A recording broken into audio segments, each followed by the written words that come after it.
신나는 동화여행, 재미있는 옛날 이야기. 소나기 오는 날.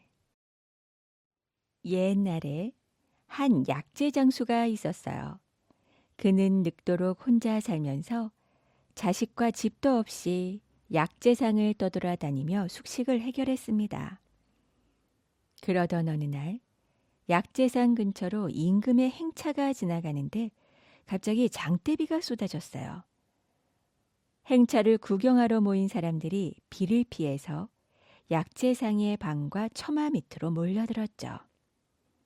비가 이렇게 많이 쏟아지기는 생전 처음이네. 그러게 말일세. 그때 방 안에 앉아있던 약재 장수가 말했죠. 오늘 비는 꼭 내가 젊은 시절에 초령에서 만난 비 같습니다. 곁에 있던 사람이 이를 듣고 말했어요. 비면 비지 오늘 비 어제 비가 어디 있어? 비에 얽힌 사연이 생각나서 한 말이지요. 그때도 오늘처럼 빗발이 거셌지요. 비에 얽힌 사연이라 어디 한번 들어봅시다. 약재 장수는 잠시 생각에 잠겼다가 이야기를 시작했어요. 어느 해 여름에 귀한 약재가 떨어져서 경상도까지 가서 사오라고 깊이 길을 떠났죠. 한낮에 조령을 넘는데 갑자기 소나기가 세차게 퍼부어서 더 이상 길을 갈 수가 없었어요. 비를 피하려고 이리저리 헤매다 산기슭에 있는 초막을 발견하고 들어갔는데 아니 한 노처녀가 혼자 있었습니다. 젖은 옷을 벗어 널었는데 처녀는 조금도 불편해하는 기색이 없었지요. 마치 오랫동안 나를 기다린 사람 마냥 다정하게 대해주었습니다. 그래서 그 처녀와 꿈같은 시간을 보내고 나니 비가 그쳤습니다. 나는 갈 길이 바쁜 나머지 처녀가 어디 사는 누구인지 물어보지도 않고 그곳을 나와 길을 떠났지요. 오늘의 비가 꼭 그날 내렸던 비 같아서 불현듯 그 일이 떠올랐습니다. 약재 장수가 이야기를 마치자 처마 밑에서 이야기를 듣고 있던 한 젊은이가 마루로 올라와 공손히 물었어요. 조금 전에 이야기를 한 분이 누구신가요? 사람들이 약재 장수를 가리키자 젊은이는 그 노인에게 절을 올리며 말했습니다. 지금이라도 아버님을 뵐 수 있어서 천만 다행입니다. 그 말을 들은 사람들이 놀라 수군거렸어요. 노인 역시 이상하게 여기며 물었죠. 어찌 젊은이가 내 자식이란 말이요? 제 아버지의 몸에는 표식이 될 만한 것이 있다고 들었습니다. 송구하오나 저고리를 잠시 벗어주시면 안 되겠는지요? 노인은 저고리를 벗고 젊은이에게 몸을 보여주었어요. 젊은이는 노인의 허리 부근을 유심히 살펴본 뒤 말했죠. 틀림없이 저의 아버님이 맞습니다. 그것을 지켜보던 사람들이 신기했어요. 어찌된 일인지 그 연유나 들어봅시다. 저희 어머니께서 젊은 시절에 초막을 지키다가 소나기를 맞았는데 한 행인과 정을 나눈 후에 저를 낳았다고 합니다.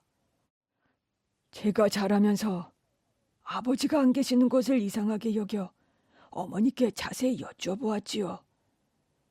그런데 어머니께서 들려주신 말씀이 조금 전 제 아버지께서 하신 이야기와 똑같았습니다. 그리고 어머니께서 제 아버지의 등 허리 밑에 검은 사마귀가 있다고 말씀해 주셨지요. 어머니의 말씀을 듣고 저는 아버지를 찾기 위해 12살 때 집을 떠나 발도를 두루 돌아다닌 지 벌써 6년째입니다. 오늘의 아버지를 배우니 하늘이 저를 도운 것입니다. 정말 천만 다행한 일입니다. 이어서 젊은이는 약재 장수에게 말했어요. 아버지께서는 이제 여기에 머무르지 말고 저와 함께 가시지요. 제가 열심히 농사를 지어 부모님을 봉양하겠습니다. 어머니는 오로지 아버지만을 기다리며 홀로 살고 계십니다. 이 광경을 지켜본 사람들은 모두 혀를 차며 기이한 일이라고 했습니다. 외로운 노인이 장성한 아들을 얻었으니 이보다 경사스러운 일이 어디 있겠소? 거기다가 초강지처까지 기다리고 있었다니 저 사람은 참으로 복받은 사람입니다. 약재상 주인도 아들과 함께 가라고 권했어요. 약재장수는 기뻐했으나 갑자기 떠나려니 어색한 마음이 들어 머뭇거렸습니다. 그때 아들이 말했어요. 아버지, 떠날 여비는 제가 다 마련해 두었으니 걱정 말고 함께 가시지요. 사람들도 아들을 따라가라고 애써 권하며 조금씩 돈을 거두어 주었어요. 약재상 주인도 돈을 보태 주었죠. 그렇게 어느새 비가 그치고 하늘이 개었습니다. 약재장수와 아들은 사람들과 작별하고 길을 떠났어요. 그 뒤 약재장수는 부인과 아들의 따뜻한 보살핌을 받으며 행복하게 살다 일생을 마쳤다고 한답니다. 두꺼비 신랑. 옛날 어느 마을에 금실이 아주 좋은 부부가 살았습니다. 그런데 이 부부에게는 한 가지 걱정거리가 있었어요. 슬아의 자식이 없던 것이었죠. 못난이 자식이라도 하나 있었으면 좋으련만. 그러게 말이에요. 그러던 어느 날 부인이 아기를 가졌어요. 여보, 제가 아기를 가졌어요. 뭐요? 그게 정말이요? 남편은 뛸 듯이 기뻐했죠. 그리고 얼마 뒤 아기가 태어났습니다. 아니, 여보, 아기가 두꺼비를 닮았구려. 남편은 크게 실망했어요.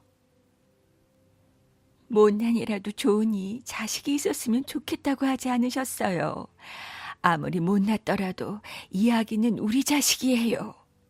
남편은 부인의 말을 듣고 실망했던 마음을 돌렸습니다.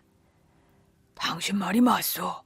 두꺼비는 틀림없는 우리 자식이요. 잘 키워봅시다.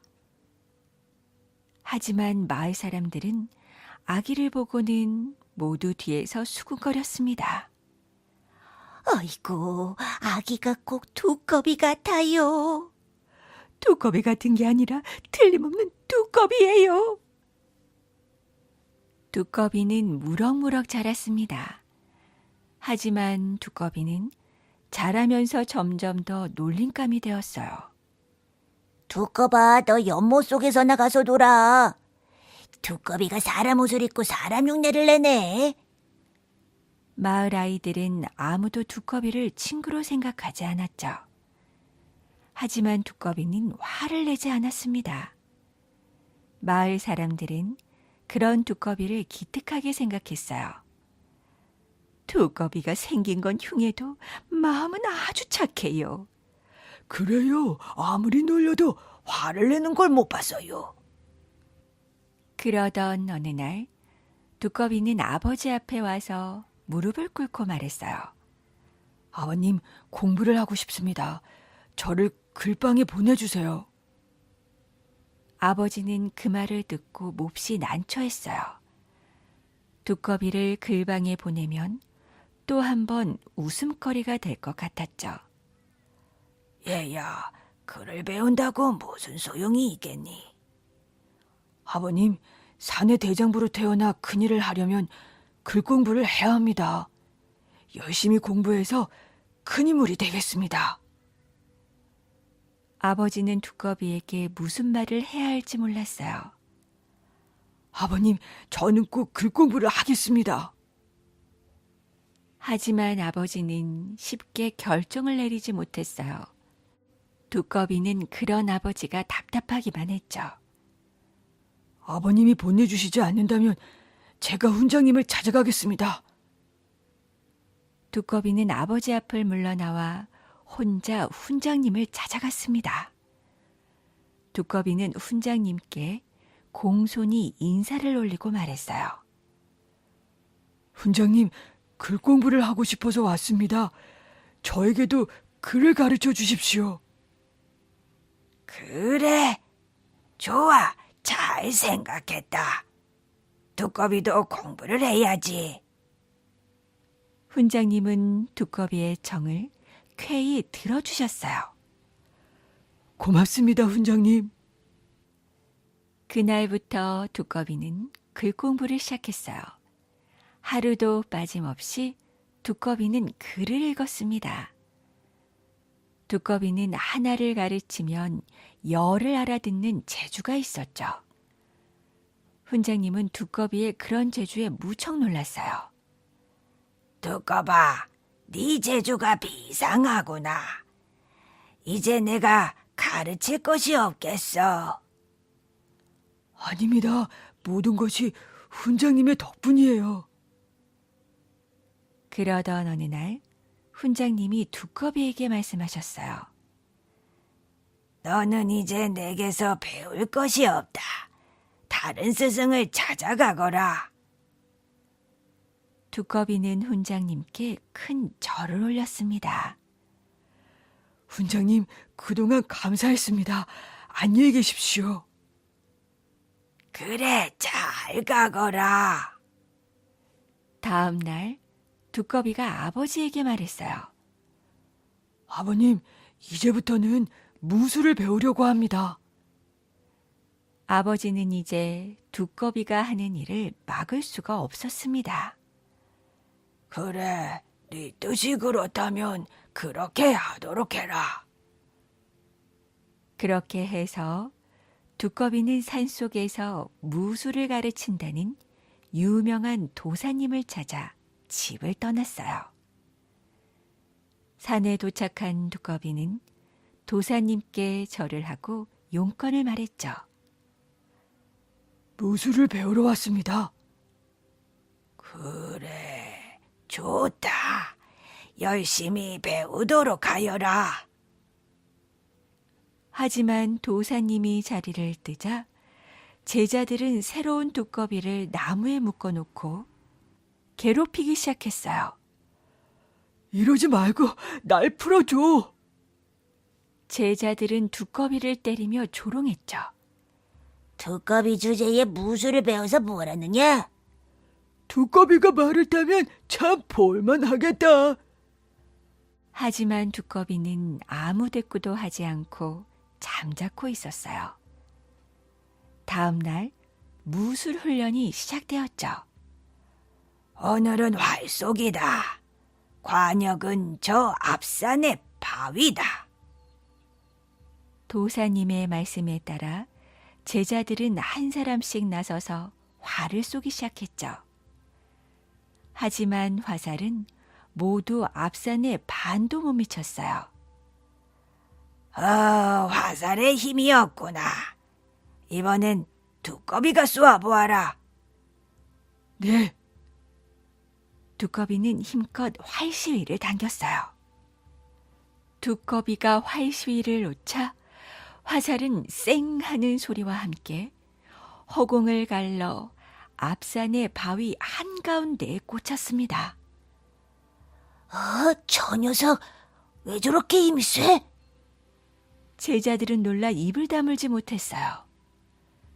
두꺼비는 말타기, 활쏘기, 창 던지기 등 무엇이든지 가르쳐주면 그날로 익숙하게 해냈죠.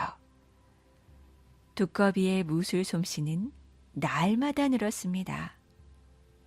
그러던 어느 날 도사님이 두꺼비를 불렀어요. 두꺼봐, 이제 산을 내려가거라. 네, 무슨 말씀이세요?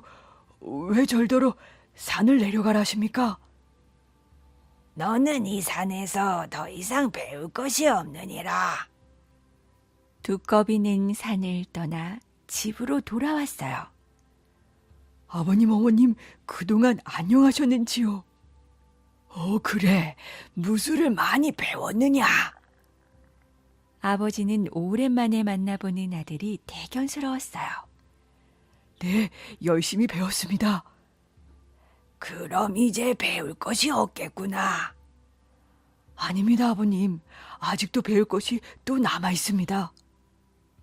또 배울 것, 그게 뭐냐? 농산일입니다. 농산일을 배워야 아버님을 도와드리지요.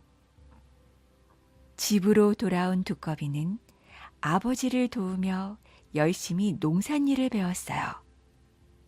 어느덧 두꺼비는 훌륭한 농사꾼이 되었습니다.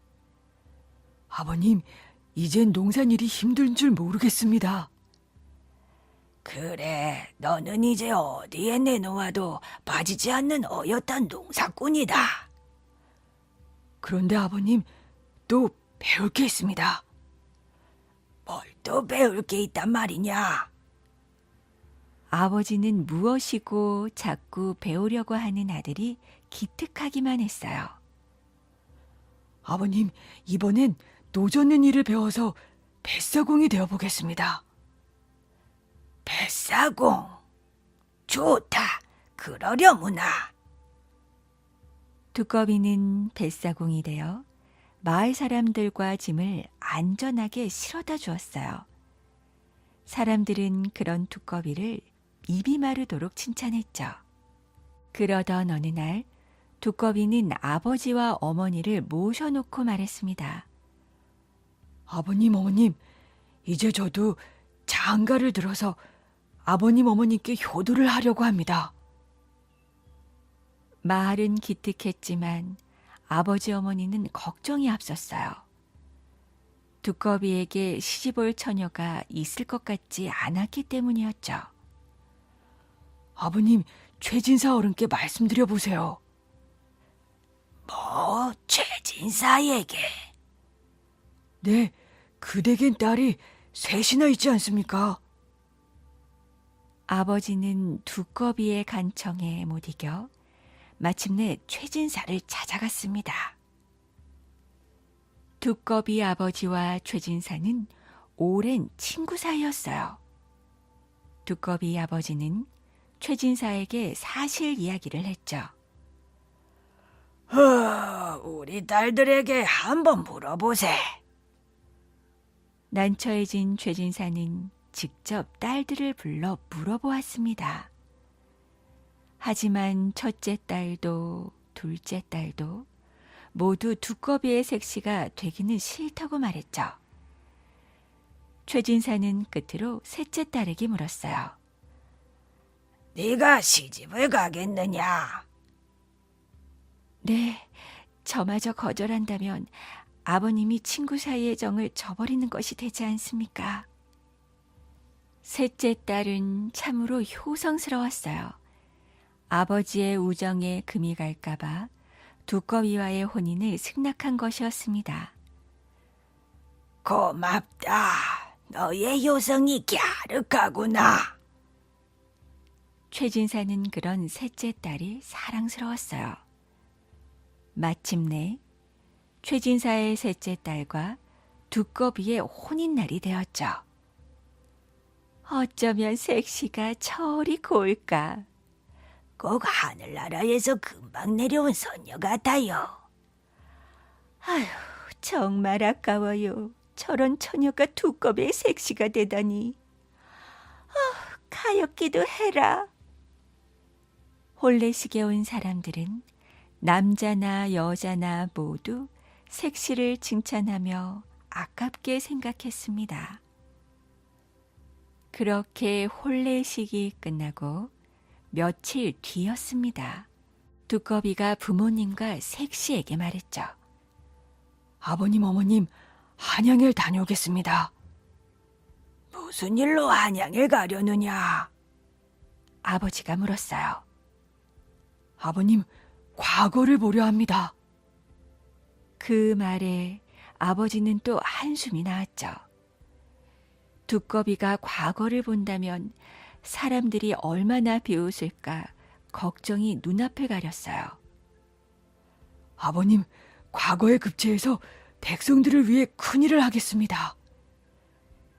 두꺼비의 말에 아버지는 할 말이 없었습니다. 드디어 두꺼비는 과거를 보러 길을 떠났죠. 두꺼비는 부지런히 한양으로 말을 몰았어요. 집을 떠난 지도 벌써 며칠이 흘러갔죠. 그러던 어느 날 두꺼비가 아주 험한 고개를 넘어갈 때였습니다.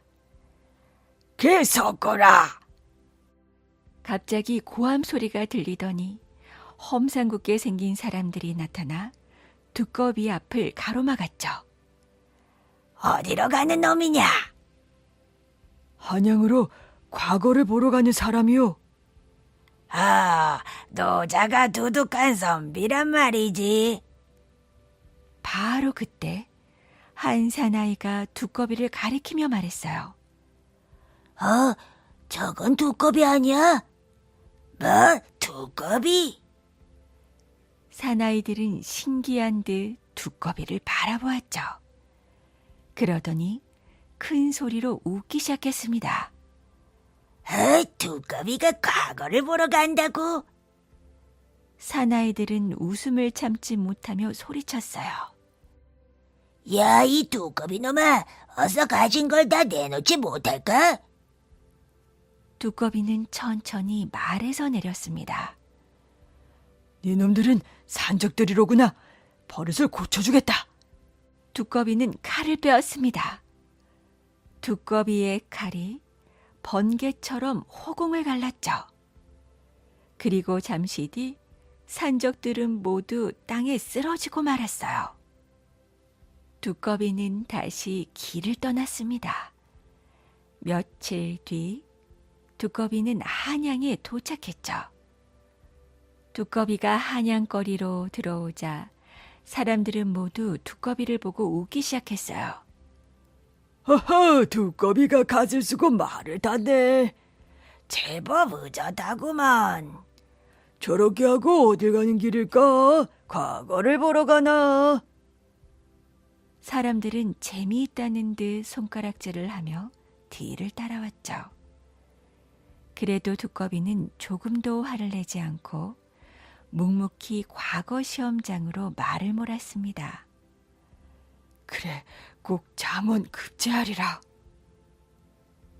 과거 시험장은 나라 안에서 모인 내노라 하는 선비들로 가득 찼어요.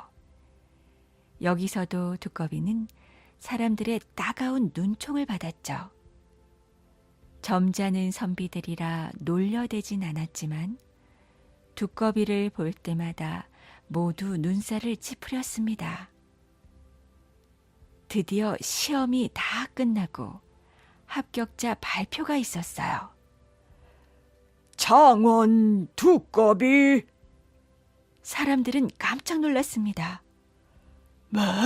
두꺼비가 장원? 아니, 여기 모인 선비들이 두꺼비만도 못하다는 말인가? 뭐가 잘못된 거 아니야? 자, 모두들 조용히 하시오. 사람들은 모두 한마디씩 했습니다. 하지만 장원을 차지한 이는 틀림없는 두꺼비였죠. 두꺼비는 임금님 앞으로 나아갔어요. 그대가 장원을 한 두꺼비 선비요. 네, 상감마마. 임금님은 조금도 두꺼비를 이상하게 보지 않고 손수 가까이 다가와 손을 잡았습니다. 바로 그때였죠. 두꺼비의 얼굴이 변하기 시작했어요. 아니, 이럴 수가. 임금님은 깜짝 놀랐습니다. 두꺼비가 의젓한 선비로 변하다니. 임금님은 두꺼비에게 말했어요. 두꺼비 선비는 어찌 된 일인지 자세히 말해보시오. 네, 상감마마. 실은 저는 하늘나라 옥황상제의 신하였습니다. 그런데 잘못을 저질러 두꺼비 탈이 씌워진 채 인간 세상으로 쫓겨났습니다. 옥황상제께서 장원급제를 하기 전엔 두꺼비 탈을 벗을 수 없다고 하셨는데 이제 장원급제를 하여 두꺼비 탈을 벗게 된 것이옵니다. 임금님은 고개를 끄덕였어요. 그런 사연이 있었구려. 네, 상감마마, 이제야 제 소원이 이루어졌사옵니다. 사람들은 두꺼비의 장원급제를 모두 축하해 주었어요. 두꺼비가 장원급제를 하고 잘생긴 젊은이가 되어 집으로 돌아오자 처음에 아무도 그를 알아보는 이가 없었어요. 아버님, 어머님, 두꺼비가 돌아왔습니다. 그대가 두꺼비란 말이오. 네, 제가 틀림없는 두꺼비입니다. 두꺼비는 부모님과 색시에게 그동안의 일을 이야기했어요. 그제야 아버지는 두꺼비의 손을 꼭 잡으며 말했죠. 네가 내 아들이라는 것이 정말 자랑스럽구나. 그렇게 세월이 흘러 두꺼비가 정승이 되자 사람들은 모두 그를 두꺼비 정승이라고 불렀답니다. 뱀 껍질을 쓴 신랑. 아름다운 섬나라의 작은 마을에 낙다라는 어여쁜 처녀가 살았어요. 낙다는 나비처럼 나풀나풀 춤추고 꿀처럼 달콤한 목소리로 노래했어요. 낙타를 안으로 맞으면 얼마나 좋을까? 마을 총각들은 누구나 낙다와 결혼하고 싶어 했어요. 하지만 낙다는 사냥꾼 총각을 사랑했답니다. 보름달이 환히 비치던 날 밤, 낙다와 사냥꾼 총각은 결혼식을 올렸어요. 신부가 정말 아름다워요. 신랑도 정말 멋집니다.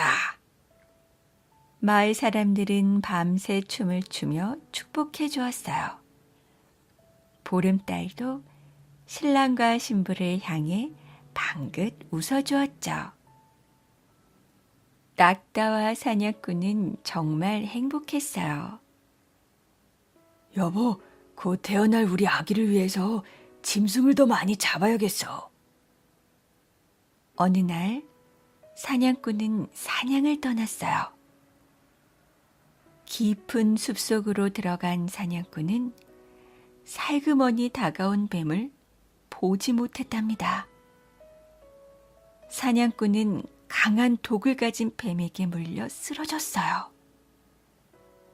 그 뒤 다시는 낙타 곁으로 돌아갈 수 없었죠. 당신이 죽다니. 사랑하는 남편을 잃은 낙타는 눈앞이 캄캄했어요. 하지만 마냥 슬퍼할 수만은 없었어요. 뱃속의 아기가 태어나려 하고 있었거든요. 그래, 아기는 내 힘으로 훌륭하게 키울 거야.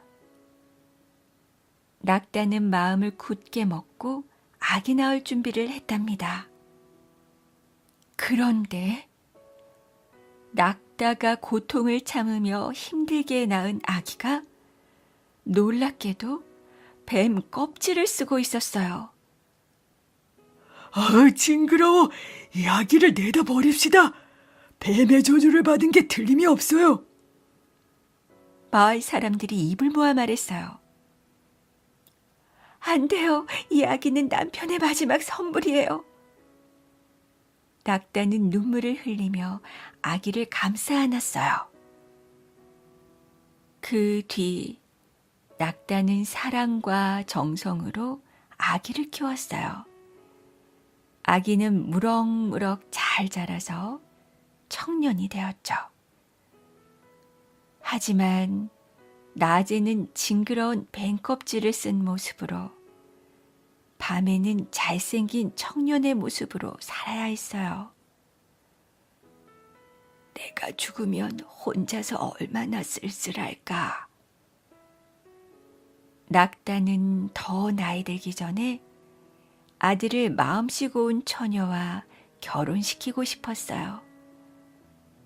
하지만 뱀 껍질을 쓴 청년과는 어떤 처녀도 결혼하려 하지 않았어요.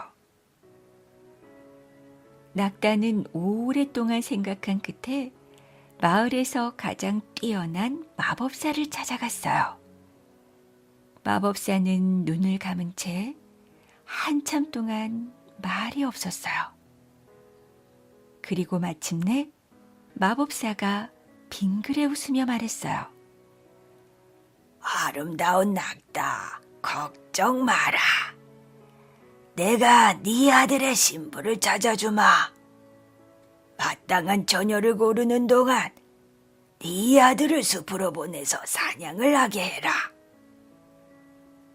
마법사는 바닷가에 있는 마을로 내려갔어요.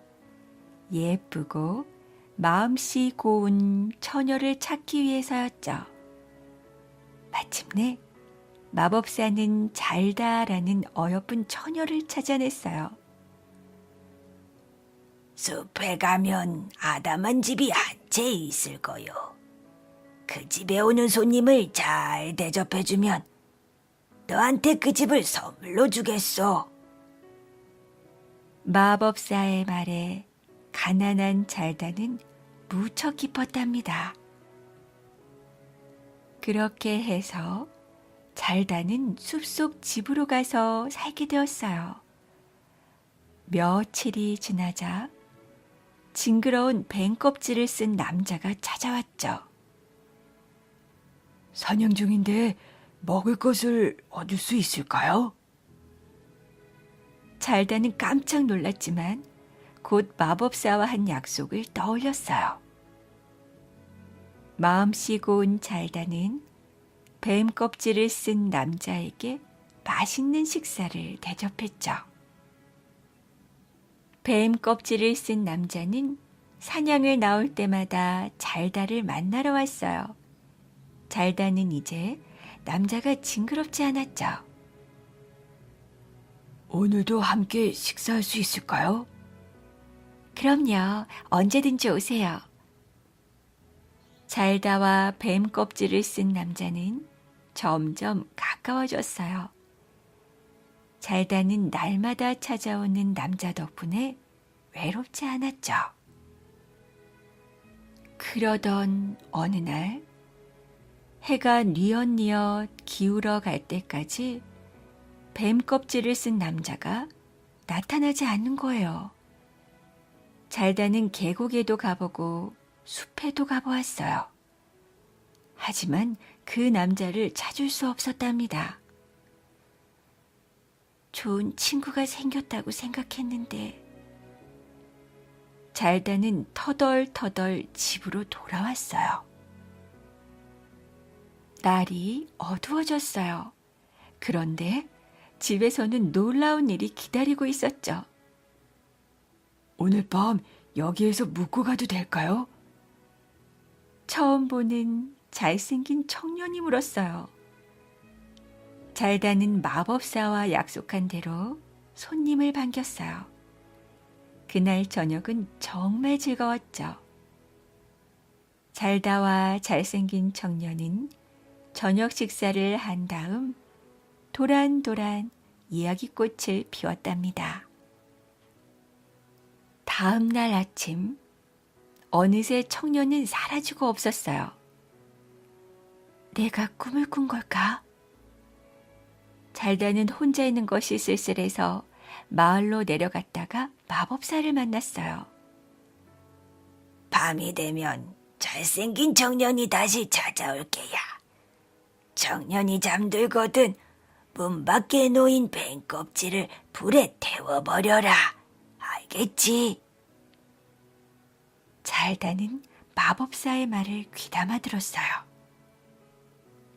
날이 어두워지자 잘생긴 청년이 다시 찾아왔죠. 와, 정말 맛있는 음식을 준비하셨군요.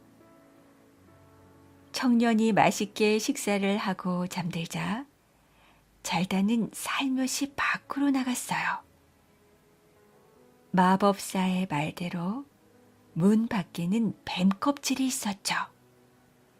잘다는 뱀 껍질을 불에 던져 넣었어요. 타닥, 타닥. 뱀 껍질은 금세 불타버렸답니다. 다음 날 아침이 밝았어요. 잘생긴 청년은 사라지지 않았죠. 고맙소, 잘다. 당신 덕분에 완전한 사람이 되었소. 잘생긴 청년은 바로 낙다의 아들이었죠. 청년을 진심으로 사랑하는 처녀가 나타나야 뱀의 저주가 풀린다는 걸 마법사는 알고 있었답니다. 잘다는 저주가 풀린 걸 알고 무척 기뻐했어요. 아니에요. 제가 고마워요. 당신 덕분에 겉모습이 전부가 아니라는 것을 깨달았으니까요. 낙다의 아들은 잘다와 함께 집으로 갔어요. 아름다운 처녀와 함께 돌아온 아들을 보고 낙다는 기뻐서 눈물을 뚝뚝 흘렸죠. 얼마 뒤 마을에서 아주 멋진 결혼식이 열렸어요. 낙다와 사냥꾼 총각이 결혼하던 그날처럼 낙다의 아들과 잘다가 결혼하던 날에도 보름달이 환히 웃고 있었답니다. 임금님이 될 꿈. 선덕왕이 나라를 다스릴 때였어요. 김경신이라는 사람이 있었는데 선덕왕이 왕위에 오를 때 도움을 준 덕분에 각간이라는 높은 벼슬을 하고 있었습니다. 어느 날 김경신은 아주 이상한 꿈을 꾸었어요. 꿈속에서 자신이 머리에 썼던 두건을 벗고 흰 갓을 쓰고는 12줄 가야금을 든 채 천관사의 우물 속으로 들어가는 것이었습니다. 잠에서 깬 김경신은 예사롭지 않은 꿈 때문에 마음이 개운치 않았어요. 꿈 한 번 요상하구나. 이게 대체 무슨 꿈이람? 김경신은 이해할 수 없는 꿈이라고 생각해서 얼른 점쟁이를 불렀습니다. 그리고 자신의 꿈을 풀이해달라고 부탁했죠. 김경신에게 꿈 이야기를 듣고 난 점쟁이는 몹시 난처한 듯 한참 동안 고개를 갸웃거리며 쉽게 말을 꺼내지 못했어요. 저 말씀드리기가 무척 죄송스러우나 그리 좋은 꿈은 아닌 듯하옵니다. 대체 무슨 꿈인데 그러시오? 꿈에서 두건을 벗는 것은 관직을 잃을 징조이며 12줄 가야금을 든 것은 칼을 쓰게 될 것임을 뜻하옵니다. 또한 우물에 들어간 것은 감옥에 갇히게 될 조짐이옵니다. 뭐시오? 김경신은 깜짝 놀라 안절부절 못했어요. 다음 날부터 김경신은 꼼짝도 않고 방에만 틀어박혀 지냈습니다. 방문을 닫아 걸고 아무도 만나지 않았죠. 도대체 내가 무슨 죄를 지어 벼슬을 빼앗기고 옥에 갇히기까지 한단 말인가? 김경신은 걱정이 태산 같았습니다. 며칠이 지난 어느 날 아차안이라는 벼슬을 하던 여삼이 김경신을 찾아왔어요. 그러나 김경신은 평소에 가깝게 지내던 여삼마저도 만나기를 꺼려했죠. 미안하오. 내가 병이 깊으니 돌아갔다가 뒷날 다시 오시오. 김경신은 문도 열지 않고 엉뚱한 핑계를 댔죠. 그런데 무엇인가 눈치를 챈 여삼은 돌아가지 않았습니다. 꼭 만나 뵙고 가야만 합니다. 그러니 언제까지라도 기다리겠습니다. 여삼이 이렇게 나오자 김경신은 차마 거절할 수가 없었어요. 김경신은 닫아 걸었던 방문을 열고 여삼에게 들어오라고 했죠. 근심하고 계신 일이 무엇입니까? 기꺼이 힘이 되어 드릴 테니 무슨 일인지 말씀해 보십시오. 김경신은 하는 수 없이 꿈 이야기와 점을 친 이야기를 모두 털어놓았어요. 여삼은 이야기를 듣자마자 벌떡 일어나더니 김경신에게 절을 했습니다. 아니, 갑자기 왜 그러시오? 김경신은 깜짝 놀랐어요. 그러자 여삼은 다른 사람들이 알아듣지 못하게 소곤거렸죠. 공께서 꾸신 꿈은 보통 꿈이 아닙니다. 만약 임금님이 되신 뒤에도 저를 버리지 않으시겠다면 꿈풀이를 해보겠습니다. 김경신은 더욱 놀랐습니다. 그리고 방 가까이 아무도 오지 못하게 한 다음 낮은 목소리로 물었어요. 지금 무슨 소리를 하는 것이오? 임금이라니. 잘 들으십시오. 머리에 썼던 두건을 벗었다는 건 이 세상에 공보다 더 높은 사람이 없다는 뜻입니다. 또한 흰 갓을 썼다는 것은 면류관을 쓸 조짐이며 12줄 가야금을 들었다는 것은 12대 손이 왕위에 오른다는 조짐입니다. 그럼 내가 진정 임금이 된다니 말이요. 그렇습니다. 정관사우물로 들어간 것은 바로 궁궐로 들어간다는 뜻입니다. 김경신은 여삼의 말을 듣고 아무 말도 하지 못했어요. 그런데 가만히 생각해 보니 틀린 말은 아닌 듯했죠. 김경신 자신이 바로 내무랑의 12대 손이었으니까요. 김경신이 다시 여삼에게 물었어요. 하지만 나보다 벼슬이 더 높은 김주원이 있지 않소. 그도 왕족인데 내가 어찌 그를 물리치고 임금이 될 수 있단 말이오. 김경신은 놀랍기도 하고 기쁘기도 했지만 여전히 실감이 나지 않았답니다.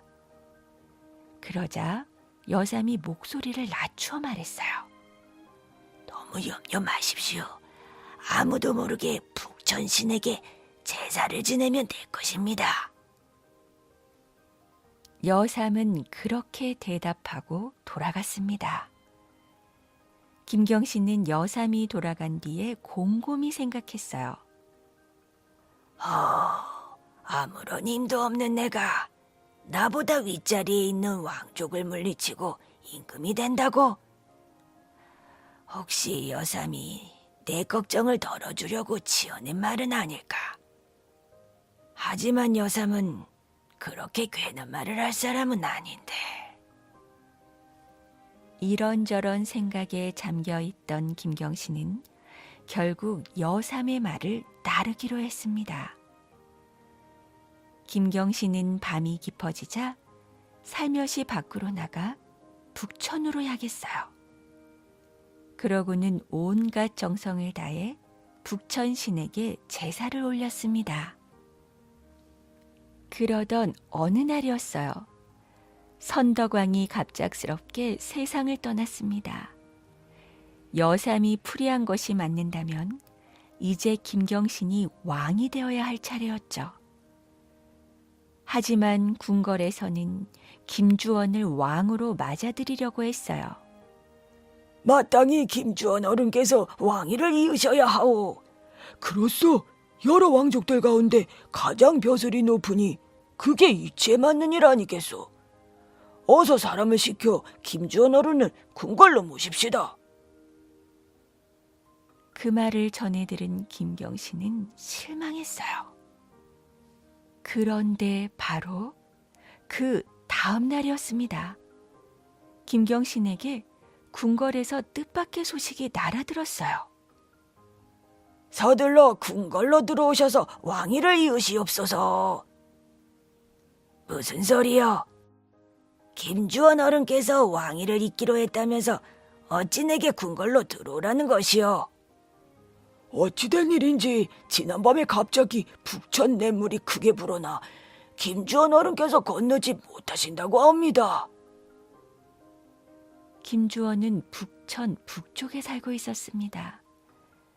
장마라도 져서 냇물이 불어나면 오갈 수조차 없는 곳이었죠. 그런데 하룻밤 사이에 냇물이 불어났으니 참으로 신기한 일이 아닐 수 없었어요. 궁궐 안의 여러 신하들은 하늘을 좋아해 놀라워했습니다.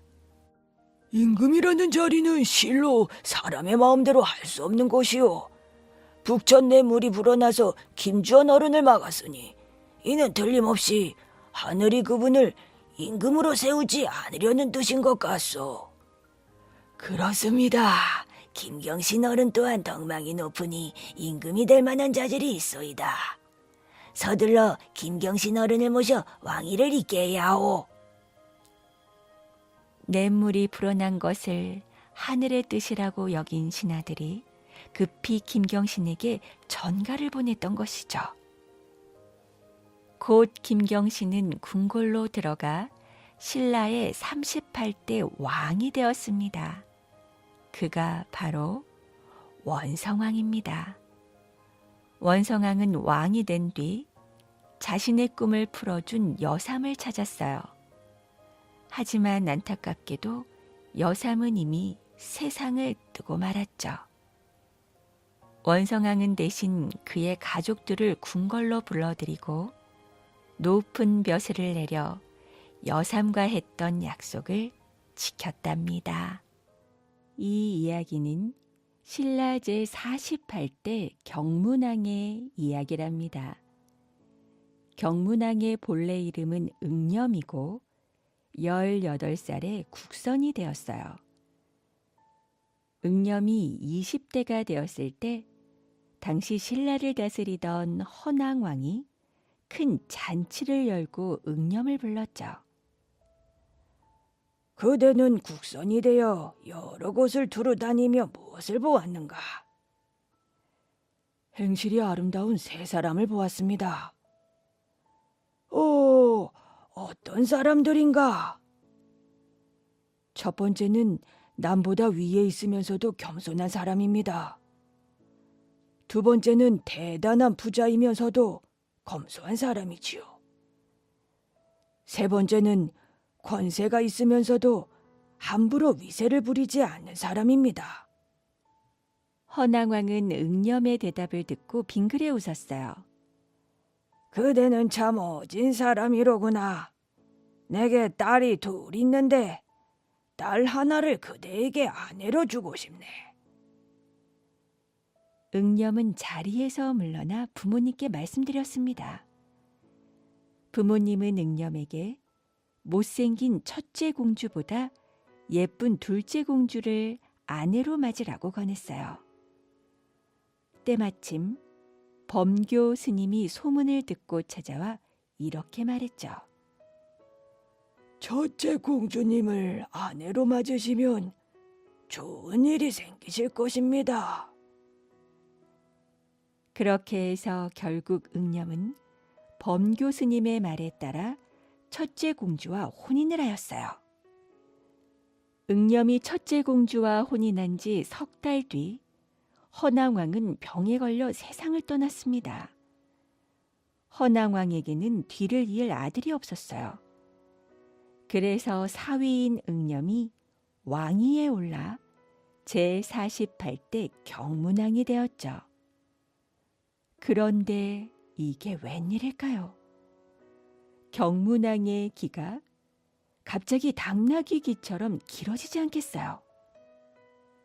경문왕은 이 사실을 아무도 모르게 꼭꼭 숨겼습니다. 경문왕의 관을 만드는 복두장이만 알았죠. 복두장이는 왕의 기가 길어진 사실을 누구에게도 말할 수가 없었어요. 그랬다가는 당장 목이 달아날 테니까요. 결국 복두장이는 참고 참다가 화병이 생겼습니다. 죽기 전에 딱 한 번만 속 시원히 말하고 싶구나. 복두장이는 마음을 단단히 먹고 도림사의 대나무 숲으로 갔습니다. 그리고 아무도 없는 곳에서 냅다 소리를 질렀어요. 우리 임금님기는 당나귀기. 우리 임금님기는 당나귀기. 그러자 그 다음 날부터 대나무 숲에서 이상한 일이 생겼습니다. 바람만 불면 이런 소리가 들리지 않겠어요. 우리 임금님 귀는 당나귀 귀. 경문왕은 이 소리가 듣기 싫어 대나무를 다 베어버렸어요. 대신 그 자리에 산수유 나무를 심었죠.